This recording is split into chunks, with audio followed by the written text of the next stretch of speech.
આપણી જૂની દેશી રીતિ હતી. ગામડાઓમાં કથા થતી, ભૂદેવો ભટ્ટો કથા વાંચતા હોય, દાદાઓ બધા ફાળિયા ગોઠણ હેઠે રાખી બેઠા હોય, અને એમાં જરાક સારી વાત આવે એટલે બાપાઓ બધા હરે હરે એમ બોલે. પણ ત્યાં શું 5 પછી સાંભળતા હોય એટલે સૂટ દેવામાં આવતી, ભલે હરે હરે બોલે. આમાં તો હું સૂટ આપું તો હરે હરે જ થાય ન કરું. કેટલા માણસો આ તો જો તો 9 વાગ્યામાં આવીને લોકો બેસી ગયા. મેં કીધું કાલથી મારે વહેલું આવવું પડશે. તમારી પણ બધાની કથા સાંભળવાની લગ્ની એકવાર દાદ માગે એવી છો ભાઈ. તમે ભાઈ બધા સુરતવાસીઓ કથા તો ખૂબ સાંભળો છો. સ્વામિનારાયણ ભગવાન કથા સાંભળતા રે, હરે હરે કઈ બોલે, મર્મ કથાનો રે સુણી મગન થઈ ડોલે. મગન એટલે રાજી. મહારાજ રાજી થઈ અને આમ ડોલતા. અને પછી તો ક્યારેક મહારાજ જમવા જાય ને તો જમતા જમતા વિચાર કથાના આવતા હોય. એટલે જમતા જમતા સ્વામિનારાયણ ભગવાન ક્યારેક હરે હરે આમ બોલી દેતા. સંતો ભક્તો બધા પાસે બેઠા હોય અને જમતા જમતા હરે બોલાઈ જાય એટલે સંતો દાંત કાઢે, ભક્તો દાંત કાઢે. મહારાજ એની સામું જોવે, એને દાંત કાઢતા કે મહારાજ કે એલું મારું ભૂલાઈ ગયો, મને એમ કે હું કથા સાંભળું છું. કેટલી કથામાં પ્રીતિ સ્વામિનારાયણ ભગવાનને. આપણે કથામાં બેઠા હોય તો ધંધાના વિચાર આવે, અને સ્વામિનારાયણ ભગવાન જમતા હોય તો એને કથાના વિચાર આવતા. ભાન કથામાં રે બીજી ક્રિયા માય, ક્યારેક જમતા રે હરે હરે બોલાય. આવી સ્વામિનારાયણ ભગવાનની સ્વાભાવિક પ્રકૃતિ હતી. એટલે કથા સાંભળવાનું અંગ રાખવું અને ખૂબ ભાવથી ને શ્રદ્ધાથી કથા સાંભળવી. જેમ મેં બપોર પછીની કથામાં કહ્યું હતું, તુલસીદાસજીએ રામાયણમાં લખ્યું છે કે જેને કથા સાંભળવી હોય એને કુસંગ રૂપી રસ્તાને કાપવો પડશે. ભગવાનની કથા છે એ માનસરોવર છે. માનસરોવર સુધી પહોંચવું હોય તો રસ્તો કાપવો પડે. અને રસ્તો કાપવો એટલે શું? કુસંગીઓ આપણને રોકે કથામાં જાતા તો એને કાપવા પડે. કાપવા એટલે માથા નહીં. કોઈ સગાવાલા, કોઈ કુસંગીઓ, બીજા ત્રીજા, શું હવે મંદિરે રોજ મંદિરે આમ કે, શું હવે આ રોજ કથામાં ઉઠીને ઘડીક અહીંયા બેહો ને આમ કે, તો એવા કુસંગીઓને ઓવરટેક કરવી પડે તો કથા સુધી, માનસરોવર સુધી પહોંચાય. અને બીજી વાત બહુ સરસ ફરીને દોહરાવું છું એટલા માટે, દ્વિબદ્ધમ સુબદ્ધમ ભવતી. તુલસીદાસજીએ કીધું કે ઘર કામ રૂપી પહાડોને ઓળંગવા પડે. જો માનસરોવર જવું હોય પર્વતોને ઓળંગવા પડે. ઘરના કામ રૂપી પહાડો બહુ આડા આવે, નાના મોટા કામ આવ્યા જ કરે, નવરા થાય જ નહીં. એ કામને એક કોર કરી અને 7 દિવસ કથા સાંભળવી પડે. માણસો એમ કહે કે મારી પાસે ટાઈમ નથી, સમય નથી. સમય તો ભાઈ કોઈને મળવાનો નથી, સમય કાઢવો પડે. આ દુનિયામાં ભગવાને એવી રચના જ કરી દીધી છે ને, મરશું ત્યાં સુધી કોઈને સમય નહીં મળે. સમય કાઢવો પડે. એટલે ઘરકામ રૂપી પહાડોને છે ઓળંગી જશે એ માનસરોવર પહોંચશે. અને ત્રીજું, શ્રદ્ધા પણ જોઈએ. શ્રદ્ધા પણ જોઈએ. શ્રદ્ધાવાન પુરુષ હોય એ કથા સાંભળી શકે. નહીતર તો તમે જુઓ ને તો બેઠા બેઠા ગંજી પટેટા અને ઘણાય રમતા છે, પણ એ કથા સાંભળી શકે નહીં. બાપાઓ અમુક હાવ નિવૃત્ત થઈ ગયેલા હોય, નેટ નવરા હોય, નેટ નવરા, પણ એ કોઈ દિવસ રામાયણ વાંચે નહીં, ભાગવત વાંચે નહીં, સત્સંગી જીવન વાંચે નહીં, શિક્ષાપત્રી વાંચે નહીં. સવારમાં ઊભા થઈને ન્યૂઝપેપર વાંચે. અમુક અમુક બાપાઓને એવી ટેવ, આખું વાંચી નાખું ટોપથી બોટમ સુધી બધું. 5-7 ભાભલા ભેગા થઈ ગયેલા, ન્યૂઝપેપર વાંચતા હતા. એમાં બરોબર અમદાવાદમાં કમળાનો રોગ લાગુ પડેલો. તે ન્યૂઝપેપરમાં આવ્યું કે અમદાવાદમાં આજે કમળાએ 10ના ભોગ લીધા. એમ કમળાએ આજે 10ને માર્યા. એમ એક બાપા વાંચતા હતા ને 7-8 બાપા સાંભળતા હતા, ન્યૂઝપેપર વાંચતા વાંચતા. બાપા બોલ્યા કે અમદાવાદમાં કે કમળાએ આજે 10 ને માર્યા. તે બીજા સગન બાબા પડખે બેઠા છે કે માળી કમળા લોટકી લાગે છે. આ બાજુ બોઘા બાપા બેઠા છે કે કાલે એને 10 ને માર્યા હતા. ઈ પછી બાબા પાછા ચર્ચાએ ચડી ગયા. કે આવી રીતે બાયુ માથા કાઢતી જાય પછી આપણી મૂછું નું એવી આ હવારના પોરમાં આ પેપર લઈને બેસી જાય. આમાં એક કોઈને કાંઈ લેવા દેવા નહીં હો, તોય તે વાંચ કરે. હવે ટોળકીનો રોજનો ક્રમ એ અહીંયા આવીને બેસી જાય ને એકાદું પેપર લેતા આવે ને બધા વાંચે. રામાયણ વાંચે નહીં, ભાગવત વાંચે નહીં, પેપર વાંચે. એમાં એસએસસીની બોર્ડનું રિઝલ્ટ આવ્યું. તો એમાં બધું લખેલું કે ભાઈ સોહનને 75% આવ્યા ને મોહનને 80% આવ્યા. ત્યાં બાબાને ઓલું હુજે ઓછું ને એ વાંચતા વાંચતા બોલ્યા કે સોહનને કે 70% આવ્યા, મોહનને 80% આવ્યા. પડખે એક બાબા બેઠા હતા એ કે માળા હારી પેટના ભટકાણા લાગે છે કે. એટલે આવો ટાઈમ બરબાદ કરે પણ કોઈ ભાગવત કે રામાયણ વાંચે. આ મહાત્મ્યની કથામાંથી મારે ને તમારે શીખવું, સત્શાસ્ત્રનું વાંચન રાખવું જોઈએ. આપણા ઘરમાં સત્શાસ્ત્રો હોવા જોઈએ. હા, એટલી આપણને ખબર રહેવી જોઈએ. તમે જે ધર્મને ફોલો કરતા હો, તમે વૈષ્ણવ હો, તો તમારા ઘરમાં ભાગવત હોવું જોઈએ. હોવું જોઈએ એટલું નહીં, ક્યારેક ક્યારેક પરિવારે સાથે બેસીને વાંચવું પણ જોઈએ. તમે રામના ભક્ત હો તો તમારા ઘરમાં રામાયણનું શાસ્ત્ર હોવું જોઈએ. ક્યારેક ક્યારેક ભલે રોજે ન વાંચો તો અઠવાડિયે એકવાર પણ પૂરા પરિવારે ભેગા બેસી અને રામાયણ વાંચવી જોઈએ. સ્વામિનારાયણના સત્સંગી હો તો ભાગવત, આપણા વચનામૃત, સત્સંગી જીવન, હરિચરિત્રામૃત સાગર, ભક્ત ચિંતામણી આદિ ગ્રંથ આપણી ઘરે હોવા જોઈએ અને વાંચવા જોઈએ. આમાં આપણી સંસ્કૃતિ નિહિત છે. સ્વામીએ વાત કરી હતી ને, નૌતમ સ્વામીએ, કે ભાઈ વિદેશોમાં પણ આજે આ રામના પાત્રો ભજવાય છે, રામના નાટકો ભજવાય છે. રામના નામે ને રામાયણના પાત્રોના આધારે રોડ રસ્તાઓના નામ રાખવામાં આવે છે. અને આપણે હિન્દુસ્તાનના હોવા છતાંય આપણી હિન્દુ સંસ્કૃતિને ભૂલતા જઈએ છીએ. આપણને પાશ્ચાત્ય વાતો જાય છે. વેસ્ટર્નના લોકો જેમ કરે એમ આપણે કરવું. અને એટલા માટે મને તો ધન્યવાદ દેવાનું મન થાય રામાનંદ સાગરને, કે જેને વર્ષો પહેલા રામાયણની સિરિયલ, રામાનંદ સાગર ને રામાયણની સિરિયલ બહાર પાડી. જ્યારે ટીવીનો નવો નવો ક્રેઝ હતો અને એ સમયમાં એણે આ રામાયણની સિરિયલ બહાર પાડી, જે ઘણી બધી જનતા રામાયણથી અપરિચિત હતી એને પરિચિત આ સિરિયલે કરી દીધી. આ બહુ મોટું કામ કર્યું. આપણા હિન્દુસ્તાનના લોકોને બી ખબર નહોતી કે રામ શું હતા અને રામાયણ શું હતી. એની માહિતી એણે એ સિરિયલ દ્વારા આપી છે. તો આપણા ઘરોમાં થોડુંક ધાર્મિક વાતાવરણ હોવું જોઈએ. અને મારું તો માનો તો હું તો એટલું કહું કે ઘર છે ને મંદિર જ હોવું જોઈએ.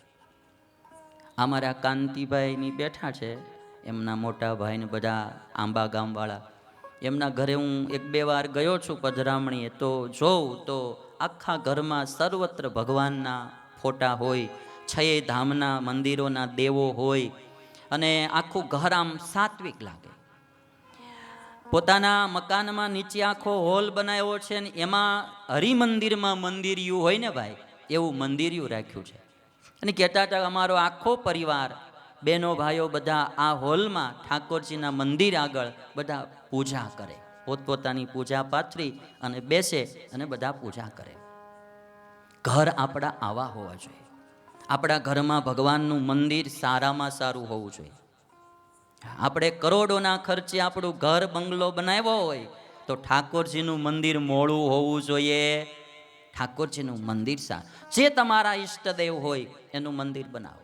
મારે તો તમને ભગવાનમાં જોડવા છે. તમે માતાજીના ભગત હો તો માતાજીનું મંદિર, પણ સારામાં સારું બનાવો. અને રોજ થોડું સત્શાસ્ત્રનું વાંચન, ઈશ્વરના નામના જપ એ આપણા ઘરમાં થવા જોઈએ. અને જો આવું થોડુંક ધાર્મિક વાતાવરણ પરિવારમાં હશે ને તો ઘણા બધા પ્રોબ્લેમ ઓછા થઈ જશે, ભગવાનની મેર થશે, આપણો પરિવાર સુખી રહેશે.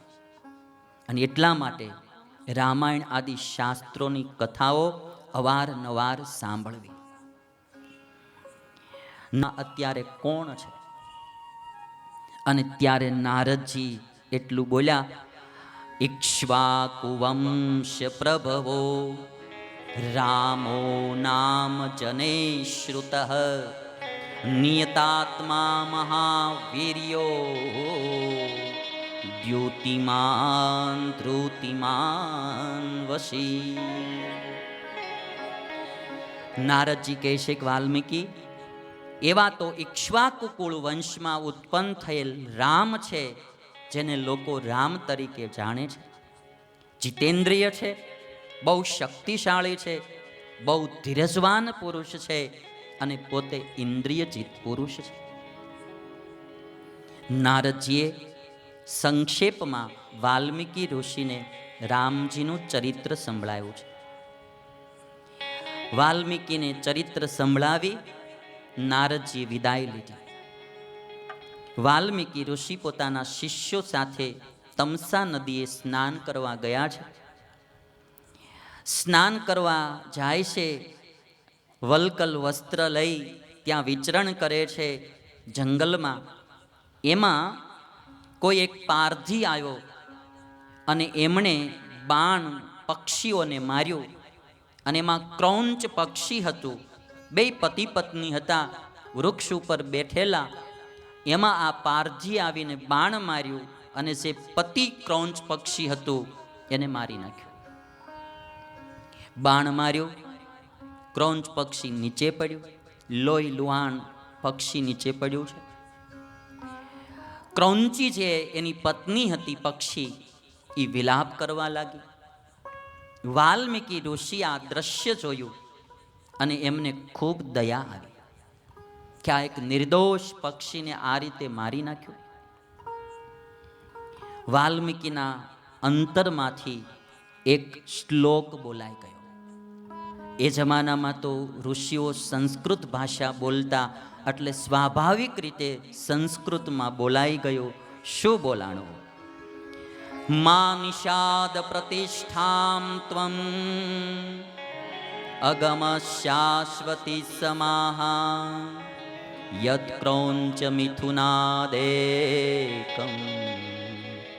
અવધિ કામ મોહિતમ. વાલ્મીકી ઋષિ પારધીને કહે છે કે મા નિષાદ પ્રતિષ્ઠામ ત્વમ અગમઃ, તું લાંબુ જીવીશ નહીં, તું સુખ શાંતિનો અનુભવ કરીશ નહીં, નિર્દોષ પક્ષીને મારે છે.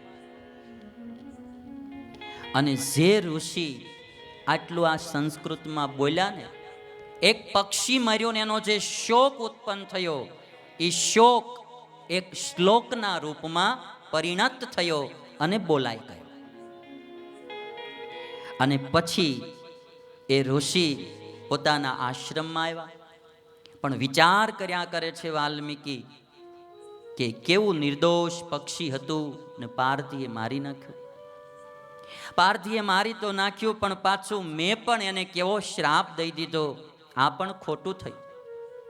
વાલ્મીકી ઋષિ ચિંતામાં છે. અને એ જ સમયે ત્યાં બ્રહ્માજી આવે છે. અને બ્રહ્માજીએ વાલ્મીકી ઋષિને એટલું કહ્યું કે તમે શોક ન કરો. તમારો જે પક્ષી પ્રત્યેનો શોક હતો એ વ્યક્ત થયો, અને જે શ્લોક બની ગયો એ જ શ્લોકમાં તમે રામચરિતની રચના કરો. જે રામનું ચરિત્ર તમને નારદજીએ સંભળાવ્યું છે એનો તમે વિસ્તારથી વર્ણન કરો. જે કાંઈ થયું છે બ્રહ્માજી કહે મારી ઈચ્છાથી થયું છે. અને હું એવા આશીર્વાદ આપું છું કે રામચંદ્ર ભગવાને જે જે ચરિત્રો કર્યા છે એ બધા જ ચરિત્રોનું જ્ઞાન તમને થઈ જશે. અને જે જે ચરિત્રો હજી કરવાના બાકી છે એ ચરિત્રોનું જ્ઞાન પણ તમને થશે. આ વખતે રામ વિદ્યમાન હતા. આટલું કહી અને બ્રહ્માજી વિદાય લીધી અને પછી વાલ્મીકી ઋષિ પોતાના આશ્રમમાં બિરાજમાન થઈ અને યોગ દ્રષ્ટિથી રામચંદ્ર ભગવાને જે ચરિત્રો કર્યા હતા એને નજર સમક્ષ દેખાવા લાગ્યા અને વાલ્મીકી રામાયણની રચના કરવા લાગ્યા. અને જે ભવિષ્યમાં રામચરિત્ર કરવાના હતા એ પણ નજર સમક્ષ આવ્યા અને એ ચરિત્રો પણ લખી લીધા. આ રીતે યોગ દ્રષ્ટિથી વાલ્મીકી રામાયણની રચના વાલ્મીકી ઋષિએ કરી 7 કાંડ બનાવ્યા. પહેલો બાલકાંડ, પછી અયોધ્યાકાંડ, પછી અરણ્યકાંડ, પછી કિષ્કિંધાકાંડ, પછી સુંદરકાંડ અને પછી તુલસીકૃતમાં લંકાકાંડ આવે પણ વાલ્મીકી રામાયણમાં યુદ્ધકાંડ તરીકે લખ્યો છે, યુદ્ધકાંડ. અને 7મો ઉત્તરકાંડ. આ 7 કાંડ 500 સર્ગ અને 24,000 શ્લોકમાં વાલ્મીકી રામાયણ બનાવી. હવે આટલો આ પ્રસંગ છે વર્ણવાનો. વાલ્મીકી રામાયણની શરૂઆત આ રીતે થઈ. પછી ત્યાર થઈ ગઈ વાલ્મીકી રામાયણ. એટલે વાલ્મીકી વિચારે છે કે હું હવે આ કોને ભણાવું. અને ત્યારે એમના આશ્રમમાં સીતાના બંને પુત્ર લવ અને કુશ હતા. વાલ્મીકી ઋષિએ એ લવ અને કુશને એ રામાયણ ભણાવી અને પછી બંનેને આજ્ઞા કરી કે તમે હવે બંને જણા ગલી ગલીએ જાઓ, એક એક ગલીમાં ફરતા ફરતા આ રામના ચરિત્રનું ગાન કરો. લવકુશને હજી ખબર નથી કે રામ કોણ છે. એટલી ખબર છે કે અયોધ્યાના રાજા છે, એમના પત્ની સીતા હતા, જે કાંઈ એ ખબર છે. પણ એ અમારા પિતા છે, અમે એના પુત્ર છીએ, એ લવકુશને ખબર નથી. હવે રામ જે ચરિત્ર કરવાના હતા એ પણ બધું આ રામાયણમાં લખાઈ ગયેલું છે. આ એક શાસ્ત્ર એવું છે કે ભગવાન વિદ્યમાન હતા ત્યારે લખાણું છે એમ નહીં. એ હજી જે ચરિત્ર કરવાના બાકી હતા એને એ પણ અગાઉ વાલ્મીકી ઋષિએ લખી લીધા છે. અને પછી લવ અને કુશ બંને આ વાલ્મીકી રામાયણ ગાન કરતા કરતા નીકળ્યા. સૌ પ્રથમ ઋષિ મુનિઓ આગળ એમણે ગાન કર્યું અને ઋષિ મુનિઓ આ ગાન સાંભળીને એટલા રાજી થઈ ગયા ને ભાઈ. વાલ્મીકી રામાયણમાં લખ્યું કે ઋષિઓ રાજી થઈ ગયા ને લવકુશ ઉપર. ઋષિ પુત્ર જાણી કોઈ કમંડળું ભેટમાં દેવા માંડ્યા, કોઈ પોતાનો દંડ ભેટમાં દેવા માંડ્યા, કોઈએ તો કોપીનું ભેટમાં દીધી કે લઈ જાઓ તમારે. ઋષિ પાસે હોય દે ને ભાઈ, બીજું શું આપે. એટલા રાજી થઈ ગયા. અને આવી રીતે ગાન કરતા કરતા ગલીઓમાં ગાન કરતા હતા ને એમાં એક દિવસ રામ આ લવ અને કુશને જોઈ ગયા. એનું રામાયણનું ગાન સાંભળ્યું. રામ બહુ પ્રસન્ન થયા.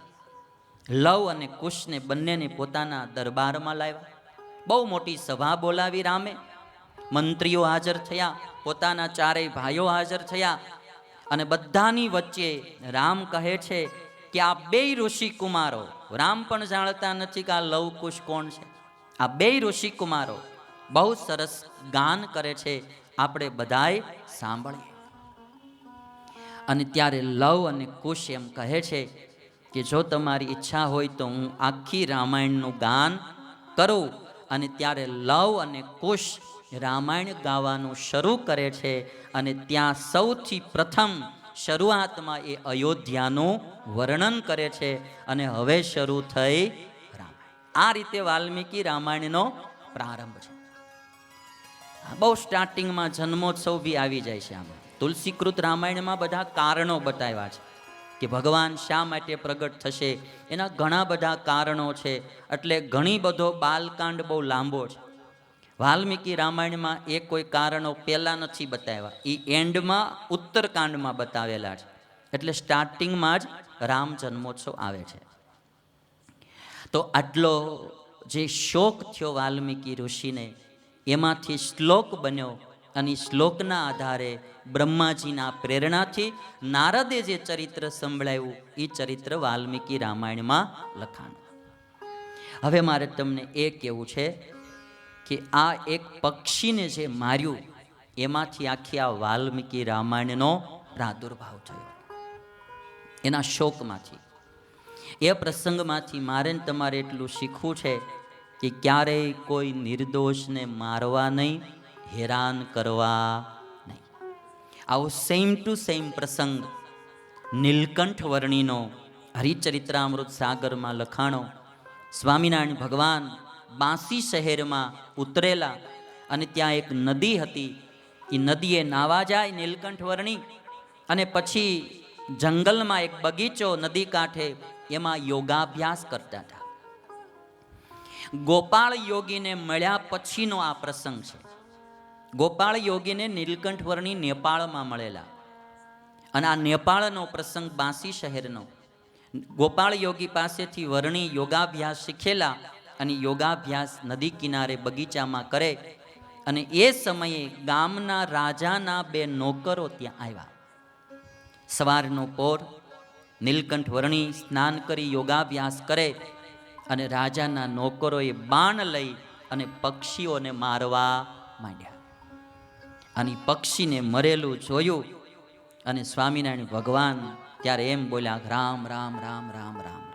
હરિચરિતામૃત સાગરમાં લખ્યું છે, મહારાજ રામ, આપણે બી કંઈક કોઈ કોઈને મારે, દુઃખી થાય, રામ રામ રામ રામ એમ બોલીએ ને, એમ મહારાજ બોલ્યા. અને પછી સ્વામિનારાયણ ભગવાને નીલકંઠ વર્ણીએ તે દિવસે ઉપવાસ કર્યો. પાપ પારધીએ કર્યો પક્ષી મારવાનું. સ્વામિનારાયણ ભગવાને તો ખાલી જોયો, તોય એમણે પોતે તે દિવસે ઉપવાસ કર્યો. અને પછી મહારાજ કહે છે કે આવા પાપી માણસો આ ગામમાં રહે છે, બળ્યું આ ગામ, આ ગામમાં રહેવાય નહીં. અને સ્વામિનારાયણ ભગવાન એટલું બોલ્યા કે બળ્યું આ ગામ, ત્યાં તો ગામ હળગવા માંડ્યું, ગામમાં આગ લાગી. સ્વામિનારાયણ ભગવાને વિચાર કર્યો કે એક પક્ષીને માર્યો, એને કારણે મારાથી આ બોલાઈ ગયું, બળ્યું આ ગામ, આ ગામમાં તો કેટલા મરી જશે, આ મારાથી ખોટું બોલાઈ ગયું. અને ત્યારે સ્વામિનારાયણ ભગવાનની નદીમાં માર્યો ધુબકો. જેવા ભગવાન નદીમાં પડ્યા એવું ગામ પણ ઓલાઈ ગયું. ગામમાં જે લાગેલી આગ હતી એ ઓલાઈ ગઈ. અને સ્વામિનારાયણ ભગવાને નીલકંઠ વર્ણીએ, બહુ નાની ઉંમર છે, 12-13 વર્ષની, નદીમાંથી આમ પાણી લીધું અંજલીમાં, અને નીલકંઠ વર્ણી પોતાની વાણીને શ્રાપ આપ્યો કે આજ પછી કોઈ દુઃખી થાય એવી જો મારાથી વાણી બોલાય તો એ મારી વાણી કોઈ દિવસ સફળ ન થાશો. આમ પોતાની વાણીને શ્રાપ આપ્યો. આ આપણી સંસ્કૃતિઓ જો ભાઈ, એક પક્ષીને મારે કેટલી દયા આવી સ્વામિનારાયણ ભગવાનને. ઉપવાસ કર્યો અને વળી પાછો સંકલ્પ થઈ ગયો ગામ પ્રત્યે, તો પોતાની વાણીને શ્રાપ આપ્યો. જેવો પ્રસંગ વાલ્મીકીનો, એવો જ પ્રસંગ નીલકંઠ વર્ણીનો છે. આ બે પ્રસંગથી મારે ને તમારે શીખવાનું એટલું કે ક્યારેય આપણાથી કોઈ દુઃખી થવા જોઈએ નહીં. તનથી નહીં, મનથી નહીં, ધનથી નહીં, આપણી વાણીથી પણ નહીં. કોઈને દુઃખ થાય એવું કાર્ય ન કરવું. કોઈની હત્યા તો ક્યારેય ન કરે. ઝીણા એવા કીડી જેવા જીવને મારવા નહીં. મોટાને મારવાની તો વાત જ જવા દો. સ્વામિનારાયણ ભગવાને તો ત્યાં સુધી કીધું કે કોઈ પણને ક્યારેય મારવા નહીં, નાના એવા જીવને મારવો નહીં, પણ એમાંય મનુષ્યની હત્યા તો ક્યારેય કરવી નહીં. 3 વસ્તુ માટે માણસ માણસની હત્યા કરે. એક તો સૌથી પહેલું તમે જુઓ તો ધન માટે, પૈસા માટે માણાને મારી નાખતો હોય છે. બીજું સ્ત્રી માટે, વિવાદોમાં ઘણીવાર માણા એકાબીજાની હત્યા કરતા હોય છે. ઘણીવાર પુરુષ સ્ત્રીને મારી નાખતો હોય, સ્ત્રી પુરુષને મારી નાખતો હોય, પતિ પત્ની એકાબીજાને મારી નાખતા હોય. અને ત્રીજું રાજ માટે. આજે તો રાજ નથી પણ પોલિટિક્સ તો ખરું જ, રાજકારણ તો ખરું જ. એટલે સ્વામિનારાયણ ભગવાને શિક્ષાપત્રીમાં લખ્યું કે સ્ત્રિયા ધનસ્ય વા પ્રાપ્ત્યૈ સામ્રાજ્યસ્યાપી વા ક્વચિત મનુષ્યસ્ય તુ કસ્યાપી હિંસા કાર્યા ન સર્વથા. સ્ત્રી ધન કે રાજ માટે પણ ક્યારેય કોઈ મનુષ્યની હત્યા કરવી નહીં. અને મહારાજે એટલું જ નહીં, સ્વામિનારાયણ ભગવાન બહુ આર્ષ દ્રષ્ટિવાળા હતા. તમે જો પેલાની આપણી સ્મૃતિઓ બધી જો મનુસ્મૃતિઓમાં ને એમાં ખૂબ બધા મૃત્યુદંડ પાપના પ્રાયચિત રૂપે દેવાયેલા, પણ આજે તમે જોવો છો હરેક દેશમાં મૃત્યુદંડ બહુ ઓછો થઈ ગયો. મોસ્ટલી કોઈ આતંકવાદી હોય, કોઈ દેશદ્રોહી હોય, બહુ જૂજ બીજા પાપોમાં મૃત્યુદંડ દેવામાં આવે છે, ફાંસીની સજા, નહીતર દેવામાં આવતી નથી. સ્વામિનારાયણ ભગવાને વર્ષો પહેલા આ વાત 200 વર્ષ પહેલા લખી કે ગમે એવું પાપ થઈ ગયું હોય, મહારાજ કહે છે તોય પણ એનો ક્યારેય હત્યા કરવી નહીં, એનો અંગછેદ કરવો નહીં, અને પોતાથી થઈ ગયું હોય તો પોતે પણ આત્મઘાત કરવો નહીં. શિક્ષાપત્રીમાં લખ્યું છે. જો માટે ક્યારેય કોઈને હેરાન કરવા નહીં, દુખી કરવા નહીં, મારવા નહીં. અમુકને ટેવ જ એવી હોય બીજાને હેરાન કરવાની, દુખી કરવાની, મારવાની, પરેશાન કરવાની. આ કથામાંથી મારે તમારે એટલો સુધારો મૂકવો, એવું ન કરવું, અને એના પરિણામ હારા નહીં આવે. આજે આપણે કદાચ રૂપિયાનું બળ હોય, સત્તાનું બળ હોય, કદાચ કુટુંબનું બળ હોય, ગ્રુપનું બળ હોય, અને કોઈને હેરાન કરતા હશું, પણ ક્યારેક એનું પરિણામ આવશે ત્યારે ભોગવવું તો પડશે. ઈશ્વર કે દરબાર મેં દેર હૈ, અંધેર નહીં. તમે જો એક ભાઈ છે ને ઊભો બીજાને મારે છે, આમ જરાક ટીખળ કર્યા કરે છે, પછી તમે એની દશા જુઓ. તમે જો દેખાણું તમને શરૂ થઈ ગયું છે ને.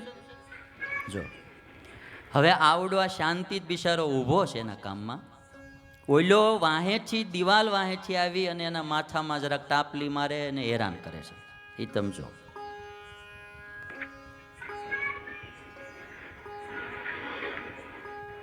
જો એટલે આવા આ ટાઈપના સ્વભાવ હોય આપણામાં એમ. જો હવે જોજો,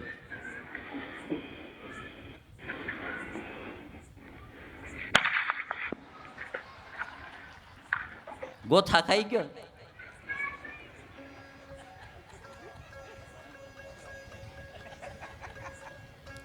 વન્સ મોર કરવું છું.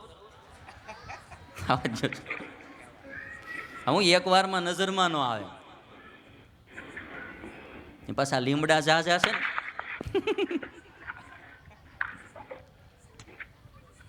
એટલે આવી ટેવું હોય છે ઘણાને. આ ટાઈપની મારી પાસે ઘણી બધી ક્લિપો છે, અને આ યંગ જનરેશન આ માર્ગે જઈ રહ્યું છે. એટલે હું તમને કહું છું, એક જણાને બૂટની વાદરી બાંધવી છે, એસટી બસ આવે છે, હવે તો હાથ ઊંચો કરો ને બસ રોકો આવી ગયો ને, એ આખી બસને રોકે છે. એને હાવ વાંકું ન વળવું પડે એટલે બસના પગથિયે પગ મૂકી વાદરી બાંધી બસને જવા દીધી.